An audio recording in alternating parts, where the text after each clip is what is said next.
مسند احمد کې د یو صحابي تذکره راغلی د هغه نوم د حضرت جلیبیب رضی الله تعالی عنہ د بارک راضی چې حضور صلی الله علیه وسلم ته یو کس راغی د الله محبوب زما لور پیغله شوی د چاله چې په نکاح ورکول غواړي په نکاح ورکا مخکې دور کې د صحابو دور کې د تابعینو دور کې نکاحګان ډېر آسان وي ګناه کول ګرانو او روایتو کې راځي چې کله نکاح کول ګران شي نو ګناهونه به آسان شي حضور علیہ السلام ته یو کس راغلی د الله محبوب لور می پیغله شوی دا چاته چې په نکاح ورکول غواړي نو بس کس به ماته بیا راولي حضور علیہ السلام حضرت جلیبیب رضی الله تعالی عنہ راوغوښت ویل راشه فلان کې کس راغلی او د هغه لور پیغله شوې ده ته ورشه او حضور علیہ السلام ورته رالیږلی ما لور دې ماله په نکاح باندې راکړه دا صحابي چې کله راله حضور علیہ السلام ورته فرمایي چې جلیبی بس شته مہر د پاره ولیمې د پاره د الله محبوب به زما خو ټول ورځ مزدوري کوم 1 روپۍ ګټم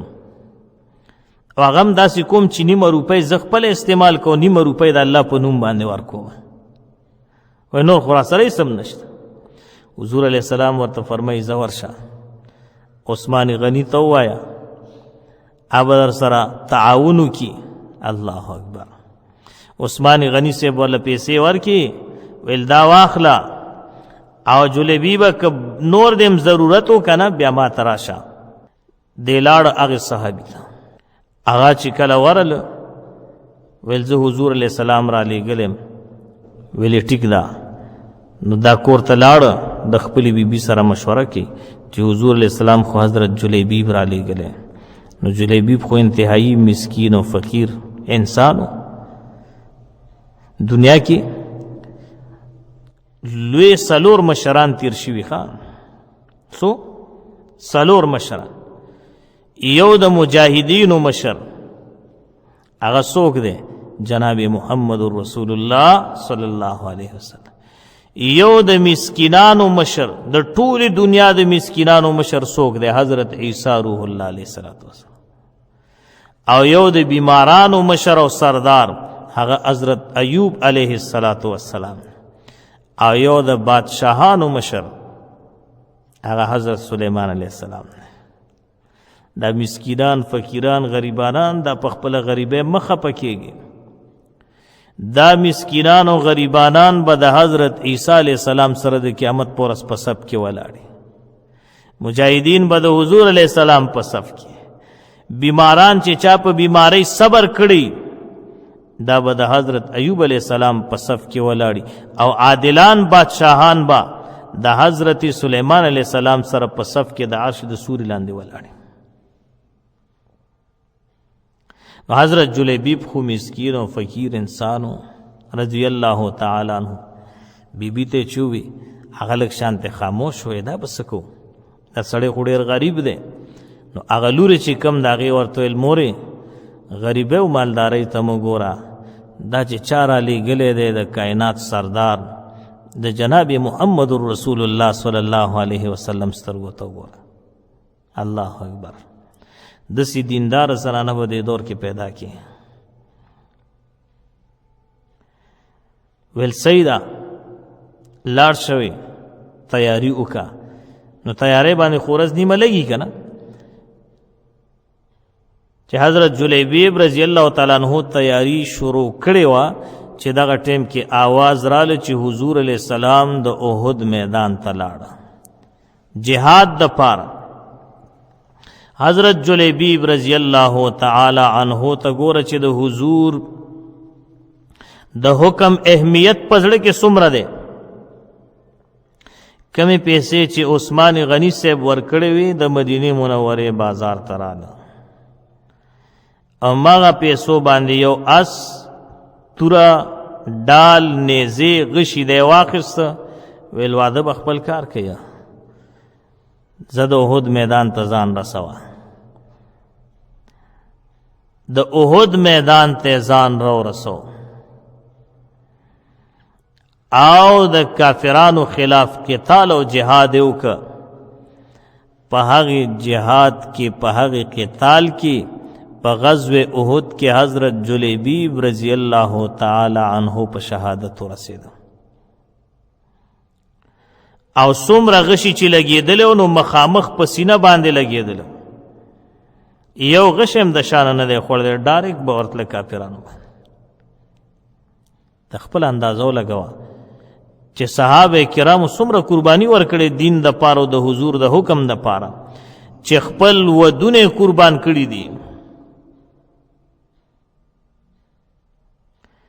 کله چې د احد غزا ختم شو کنه مسلمانانو ته فتح حاصل شو حضور علیہ السلام تپوسو کوي د جلیبیب واده چې څه چل بشوي یو صحابي ورته ویل د الله محبوب راځه د جلیبیب واده درته وښیم چې راله کته حضرت جلیبیب رضی الله تعالی عنہ په وینو کې رنگ رنگ د احد په میدان باندې پروت دی وې د حضور علیہ السلام په سترګو کې اوښ کې رالی او یې فرمایل جلیبیبا زما دې د الله په ذات قسم وي چې ستا غونته واده هیڅ چا هم نه دی کړی او نه به تر قیامته پورې څوک وکړي او بیا حضور علیہ السلام فرمایل وی لاشې راپورته کوي لاشې چې کله راپورته که حضور علیہ السلام په دې پنجو باندې روان دی خپه مبارکه پوره نه لګي صحابه تپوس کې د الله محبوب خپه کې تکلیف دی ویل نه خپه کې تکلیف نشتا خو تاسو ته د حضرت جلیبیب شان ښکاره کومه چې د هغه جنازې له دومره فرشتې حاضرې شوي دي چې په ځمکه باندې د خپې لګېدو ځای نشته دی دا مقام الله ورکړي د حضرت سعد رضی الله تعالی عنہ بارک راضي وي چې کله وفات شو شهید شو وی فرشتو ور باندې وجړل چا وجړل فرشتو وجړل او حدیث کې راځي مشکات مبارک کې حدیث دی حضور علیہ السلام فرمایي چې د حضرت سعد رضی الله تعالی عنہ په مرګ باندې عرش الرحمن د الله عرشم جړلی دي داسې مقام الله پاک صحابو ته ورک د څه د وجنه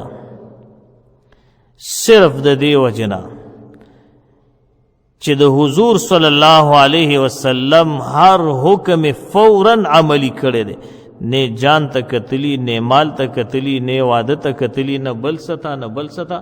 خو د حضور صلی الله علیه وسلم حکم عملی کړی دی الله پاک دې مونږ او تاسو کې د حضور صلی الله علیه وسلم اتباع پیدا کی او الله پاک دې د حضور صلی الله علیه وسلم په سنتو د عمل کولو توفیق را نصیب کی او کوشش دا وکړو چې د خپل وس مطابق د حضور صلی الله علیه وسلم سنت را ژوندي کو او په دې نیت باندې چې د قیامت پر ورځ حضور علیه السلام زموږ ستا شفاعت وکړي او مو تاسو پولیس رات سره ولاړی او یا رب سلم سلم دعا کې چې پاغه دعا کې شامل شو او دا قرنګي حوض کوثر باندې ولاړی او مو تعالی په خپل لاسونو باندې وبرا کې د حوض کوثر نه ام دا قرنګي میزان سره ولاړی چې د حضور د خاطر زمونږ او تاسو د نیکو چې کوم تل د چې هغه الله پاک درنو خېږي نو ټول ملګری دوستان نارینه زنانه کوشش بدا کو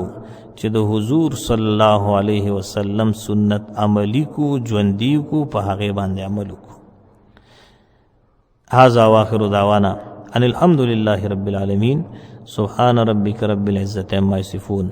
وسلام على المرسلين والحمد لله رب العالمين اللهم ربنا اتنا في الدنيا حسنة وفي الآخرة حسنة وقنا عذاب النار وصلى الله تعالى على خير خلقه محمد وعلى آله وأصحابه أجمعين برحمتك يا أرحم الراحمين.